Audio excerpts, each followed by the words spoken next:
मजलिस वहदतुल मुस्लिमीन ज़िला शिकापुर के सदर असगर अली सेठार की मेज़बानी में आल पार्टीज़ कॉन्फ्रेंस शिकापुर प्रेस क्लब में थी, जैमें सियासी, समाजी, मज़हबी, कारोबारी, कॉमर्स पार्टी के अगुवाननि शिरकत कई। जॾहिं त शिकारपुर ज़िले के अमन अमान के हवाले से पंहिंजे ख़्यालनि जो इज़हार किया वियो।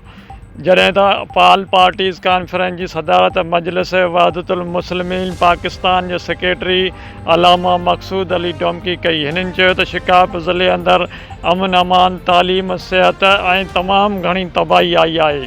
उन इंतज़ामिया के अखियूं खोलणियूं पवंदियूं ऐं शिकारपुर ज़िले में क़बीलाई जहिड़ा अगवा फुरलट जूं वारदातूं ख़त्म कराए अवाम के सुकून जो साह खणणु ॾिनो वञे। ज़ख़्मी अब्दुल रशीद महर, आवाज़ मेरान न्यूज़, शिकारपुर।